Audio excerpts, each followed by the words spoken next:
The garage door came crashing down like the sky splitting open, slamming across the hood of the shiny SUV until the metal screamed and dust shot up around us. Karen shrieked like she'd just watched her child get hurt, arms still stretched toward that silver machine as if it belonged to her. Neighbors gasped. A kid on his bike muttered, "Oh, man." And the cops who'd already had their hands on their belts tightened their stance. And me? I was standing there with both palms raised, heart slamming in my chest. Everyone's eyes burning into me like I'd staged the whole thing. One minute I was just opening my late uncle's garage door. The next, I was branded a thief, with half the neighborhood filming me for their Facebook feeds. The night before had been quiet, almost healing. I pulled into this old cabin on Timberlake Shores, the one Uncle Ray left me, with just a backpack and a cooler. The mailbox still had his faded name on it, and when I touched it, I felt that lump in my throat. Remembering summers here when I was a kid, the porch swing was crooked. The wind chime tinkled like it had been waiting for me, and inside smelled of cedar and dust, and the faint ghost of campfires long gone. For the first time in months, after hospitals and funeral paperwork and sleepless nights, I thought maybe I could finally breathe. But the cabin wasn't done with me. The brass key sitting on the counter with a post, it that said, "Garage," was like a dare. And in the morning, when I slid that key into the rusty side lock, I had no idea I was about to step into the fight of my life. The door fought me like it had been welded shut for years, and when it finally jumped the track and lifted, the sunlight fell across a brand new SUV, plastic on the seats, ribbon on the dash, dealer tags swinging. I froze. My brain short-circuited. That's when Karen appeared. Neon sneakers, HOA badge pinned like it was a sheriff's star. She gasped so loud it sounded rehearsed. "That's my new car!" she screamed, jabbing her finger like a traffic cop. Before I could breathe, she had 911 on speed. Dial. "Yes, I'm at Timberlake Shores, Oak Loop, Cabin 9. A man is breaking into my garage and stealing my vehicle." She said it with the kind of authority that makes dispatchers sit up straighter. I stammered, "This is my garage." But she was already performing for an audience. Dog walkers stopped. A teenager whipped out his phone, and Karen raised her chin, proudly announcing her name and title, Vice President of the Timberlake Shores HOA. Like that gave her divine right to every shiny thing in sight. By the time the cruisers rolled in, sirens wailing through the pines, my head was spinning. I kept thinking about Uncle Ray, how he taught me to skip rocks and said kindness was always the first move. But kindness didn't mean anything with Karen smirking like she had summoned the whole police force herself. The officers spread out, one hand resting near his taser, the other shining a flashlight over the SUV's tags. I tried to keep my voice steady, introducing myself, explaining I'd only found the car minutes ago. Karen cut me off, waving her paperwork and shouting, "Arrest him! This is why we have rules here." Her voice cracked like she was on the verge of tears, but her eyes gleamed with triumph. She wanted me gone before I even had a chance to settle in. That's when I saw it. An envelope on the workbench with my name in Ray's block handwriting. I reached for it like it was a lifeline. Karen barked, "Don't you move!" But the officer nodded for me to go ahead. Inside was a letter. "Jake, if you're reading this, you finally fixed that stubborn garage door. About time. The car's yours. Call my lawyer to explain the rest." My knees went weak. The SUV wasn't Karen's dream purchase, it was part of my uncle's legacy. And just as the dust settled, a black sedan pulled into the driveway. Out stepped a man in a sharp suit, briefcase in hand. "Grant Walters," he said calmly, "attorney for the late Raymond Miller." He laid out the contracts, titles, and instructions, everything signed and sealed weeks before Uncle Ray passed. Karen's jaw dropped. The neighbors whispered, and for a second, I thought it was over. But Karen wasn't the kind to accept defeat.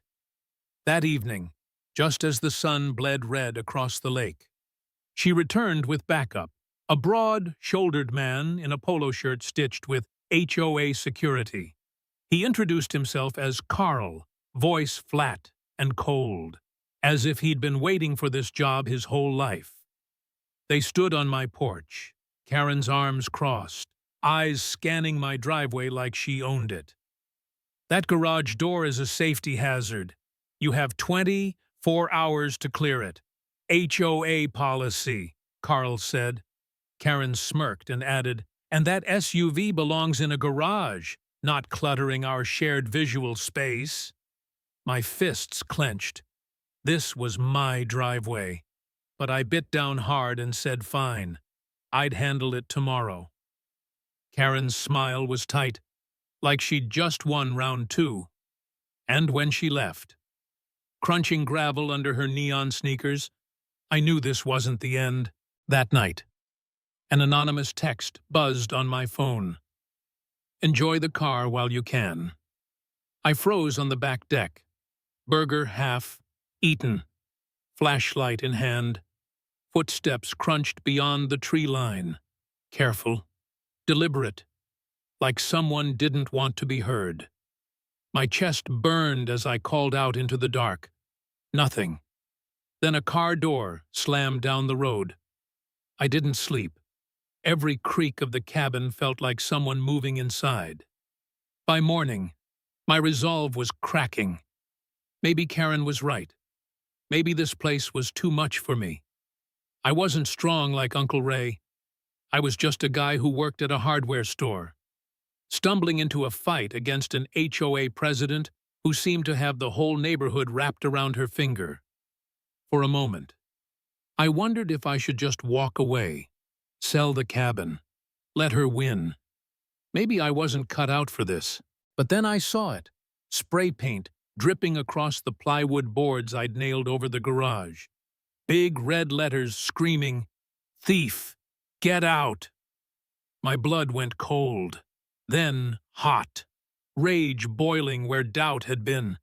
This wasn't just Karen's obsession anymore. Someone had stepped onto my property, marked me like I was prey. That was the line. I remembered Ray's words. Leave things better than you found them. He hadn't raised me to run. He left me this cabin because he believed I could stand up. And for the first time since this started, I felt something solid inside me. No more doubting, no more playing by Karen's rules. It was time to fight back. Digging through Ray's old desk, I found a folder labeled Confidential. Inside were blueprints, contracts, maps of the lakefront. It wasn't just about the SUV. Karen and her cronies had been scheming for years. Land deals hidden under HOA policies, plans to seize and redevelop half the shoreline. My cabin was sitting right in the middle of it. Suddenly, everything made sense. The accusations, the threats, even the staged drama with the SUV. They wanted me out because this land was their ticket to power and money, and I was the last obstacle. That night they came for me again. Karen, Carl, and a man I hadn't met yet, Mike. Tall, scar on his jaw, eyes that never blinked. He stepped out of the shadows with Karen at his side, her smile cold as steel. "You should have left when you had the chance," she said. Mike's voice was lower, deadlier. "You've seen too much. People like us. We solve problems. And right now, you're the problem." My mouth went dry, my hands shook, but I forced myself to speak. This land belonged to my uncle. He left it to me. You'll never take it. Mike chuckled, a sound that chilled me straight through. Kid, you don't even know what game you're in. Karen leaned closer, her breath sharp as vinegar. You're just a pawn, and pawns get sacrificed. I thought it was the end, until headlights cut through the trees. Grant's sedan skidded onto the gravel, door swinging open. He walked out steady, papers in hand, voice louder than I'd ever heard it. It's over. I have every document, every signature, every illegal contract you've been hiding. He held up the folder, the one Ray had left behind, copies of it all in his briefcase. Karen's face drained of color.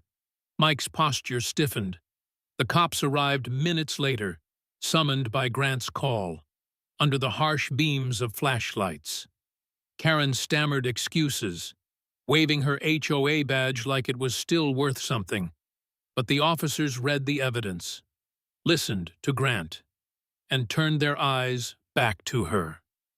"Ma'am," one of them said, "you'll need to come with us." Karen's lips trembled, but the words she finally managed were a hissed whisper aimed at me. "This isn't over." Then the cuffs clicked, and her sneakers shuffled across the gravel as she was led away. Carl and Mike glowering behind her, their empire crumbling right there in the dust. I stood in the silence that followed, the lake whispering against the shore, the neighbors peeking from porches with wide eyes. The SUV sat scarred beneath the collapsed garage door, a wrecked trophy of Karen's greed. My throat burned. My hands still shook. But for the first time, I felt steady inside. She had tried to strip me of my name, my home, my dignity. And she lost. Not with fists, not with shouting, but with the truth Ray left in my hands. Karen's eyes haunted me as the squad car rolled away. That mix of fury and fear. But the power had shifted. This was my cabin, my land, my fight. And if there's one thing I learned standing in that driveway, dust still hanging in the air, it's this. No HOA, no Karen, no scheme is stronger than the truth you're willing to defend. That's the story you just lived with me, and it's why we call this channel HOA Drama Unfolded.